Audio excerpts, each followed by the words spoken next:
পরিবারের সেই মানুষটাই একদিন হয়ে যায় দোষী, যে নিজের ভোগবিলাস ত্যাগ করে সবাইকে করেছিল খুশি।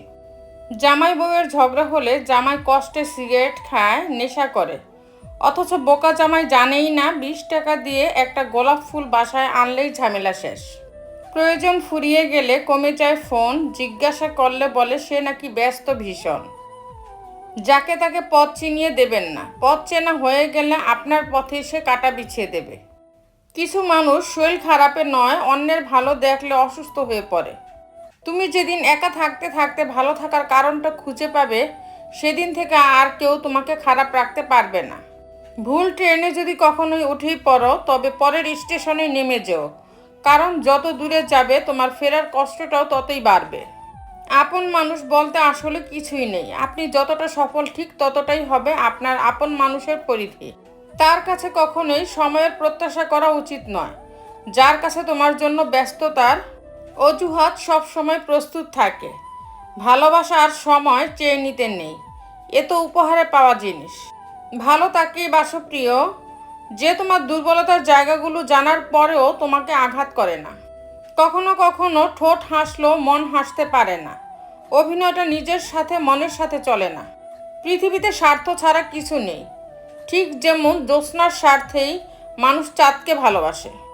অন্যের কথা শোনা মাত্রই উত্তেজিত হইও না, আগে তার কথাটির সত্যতা যাচাই করো। আসলে আমরা ভালো নেই, ভালো থাকার নাটক করি। হাসিটা তবুও ঠোঁটেই লেগে, যতই ভিতরে গুমড়ে মরি। চকচক করলেই যেমন শোনা হয় না, তেমনি দামি দামি পোশাক আর কথায় কথায় ইংরেজি বললেই ভালো মানুষ হওয়া যায় না। ক্ষমা তাকেই করো যে অজান্তে ভুল করে, তাকে নয় যে জেনে বুঝে বেইমানি করে। চরিত্র এমন রাখো যেন রাস্তা দিয়ে বাড়ি ফেরা মেয়েটা তোমাকে দেখে ভয় নয় ভরসা পায়। সম্পর্ক ভেঙে গেলেও দুটো জিনিস থাকে, এক মায়া, দুই অনুভূতি। যেখানে অধিকার অস্তিত্বহীন, সেখানে অভিমান করাটা নিতান্তই বোকামি। ছোট্ট একটি মিথ্যার জন্য অনেক বড় বিশ্বাস ভেঙে যায়। যদি সন্তান জানতো একটি ঘুমন্ত সন্তানকে তার অজান্তে তার মাতা পিতা কতগুলো চুমু দেয়, সেই চুমুগুলোতে কতটা হৃদয় নিংড়ানো ভালোবাসা থাকে, তবে মাতা পিতার সামান্য কষ্টে সন্তান তার জীবন কোরবান করে দিত। একবার হৃদয় দিয়ে অনুভব করুন তো, আপনার মাতা পিতা কতটা শূন্যতা অনুভব করে আপনার একটু ভালোবাসার জন্য। আমি বললাম প্রিয় জিনিসটা পেলাম না, রব বলেন তুমি হয়তো এমন জিনিস পছন্দ করেছ যা তোমার জন্য অকল্যাণকর। কিছু মানুষের অভিনয় এত নিখুঁত হয় যে আমরা ভাবি আমরা তার প্রিয় মানুষ। বিশ্বাসঘাতককে গালাগালি না করে তাকে ধন্যবাদ দিন, কারণ সে আপনাকে মানুষ চিনতে শিখিয়েছে। মানুষ বড়ই রহস্যময়, সারাক্ষণ ভালোবাসলেও তা বুঝতে পারে না, কিন্তু একটু অবহেলা করলে ঠিকই বুঝতে পারে।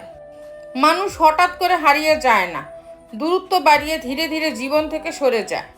মনে মনে করা কল্পনা কখনো অন্যকে জানানো উচিত নয়, জানালেই সবাই ব্যাঘাত দিতে শুরু করে। আপনার কল্পনার থেকেও ভালো কিছু রব আপনাকে দিবেন, শুধু বিশ্বাস আর ধৈর্যের দরকার। স্ত্রীকে 6টি কথা জীবনে কোনোদিন বলবেন না। 1, তোমার বাবা মা ভালো না অথবা তাদের গালমন্দ করা। 2, তোমাকে বিয়ে করে ভুল করেছি। 3, আমি কত টাকা ইনকাম করি জানো, এভাবে উপার্জনের অহংকার করা। 4, কোনো ছোটোখাটো কারণে মুখের উপর বলে দেওয়া যে তোমাকে আর ভালো লাগে না আমার। 5, স্ত্রীর খাবার খাওয়া নিয়ে কথা বলা বা বিদ্রূপ করা। 6, স্ত্রীর সামনে কান্না করা। স্ত্রীর সামনে কান্না করলে আপনার দুর্বলতাকে পুঁজি করে আপনাকে আবারও আঘাত করতে পারে। বছরের পর বছর একটা সংসারের বউ হয়ে থাকার পরেও অনেক নারী বলতে পারেন না যে এই সংসারটা আমার। অহংকার তারাই করে যারা বিনা পরিশ্রমে সব কিছু পায়। যিনি নিজের পরিশ্রমে সাফল্য অর্জন করে, তিনি অন্যের পরিশ্রমকেও সম্মান করে। ডিভোর্সি নারী মানেই এই না যে সংসার জীবন মানিয়ে নিতে ব্যর্থ হয়েছেন। এমনও তো হতে পারে সে একজন ব্যর্থ পুরুষের হাত থেকে মুক্তি পেয়েছেন। তুমি অসংখ্য ভাষায় বিশেষজ্ঞ হতে পারো, কিন্তু তুমি যদি কারো নীরবতার ভাষা বুঝতে না পারো, তবে তুমি পরাজিত হবে। কিন্তু মানুষকে আপন করে রাখা মনে হয় পৃথিবীর সবচাইতে বেশি কঠিন কাজ। একটা সময় পর নিজের ভেতরের কথাগুলো আর কাউকেই বলতে ইচ্ছে করে না। জীবনে সঠিক মানুষ আসার জন্য ভুল মানুষগুলো ছেড়ে যাওয়ার প্রয়োজন আছে।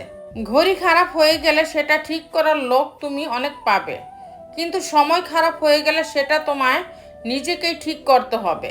ব্যর্থতা কখনো আপনাকে টপকে যেতে পারবে না যদি আপনার মধ্যে সফল হওয়ার যথেষ্ট মনের জোর থাকে। আমরা সেই জিনিসটাকেই বেশি পছন্দ করি যেটা পাওয়া প্রায় অসম্ভব। কাউকে ভালোবাসলে এতটাই বাসো যেন সে কষ্ট পেলে প্রথমেই তোমাকে মনে করে। একটা বয়সের পর অনুভূতির চেয়ে আত্মসম্মানকে বেশি গুরুত্ব দেওয়া উচিত। 100টা ভুল করলে কেউ কখনো ছেড়ে যায় না, ছেড়ে যায় একটা ভুল 100 বার করলে। কোনো মানুষ আমাদের বন্ধু বা শত্রু হয়ে এই পৃথিবীতে আসেনি। আমাদের ব্যবহার কথাবার্তায় মানুষকে আমাদের বন্ধু ও শত্রু বানায়। আপনি এক লাফে ছোট থেকে বড় হতে পারবেন না, অবশ্যই ধৈর্য ধরতে হবে। মানুষ ফ্রিতে দুটো জিনিস দেয়, কষ্ট ও পরামর্শ। তো বন্ধুরা, ভিডিওটি যদি ভালো লেগে থাকে তাহলে ভিডিওটিতে একটি লাইক করে দিবেন, চ্যানেলটিকে সাবস্ক্রাইব করে পাশে থাকবেন। আর হ্যাঁ, নিজের খেয়াল অবশ্যই রাখবেন, কারণ এই স্বার্থপর পৃথিবীতে আপনার খেয়াল কেউ রাখবে না। দেখা হচ্ছে পরের ভিডিওতে, ততক্ষণ সুস্থ থাকবেন, টেক কেয়ার।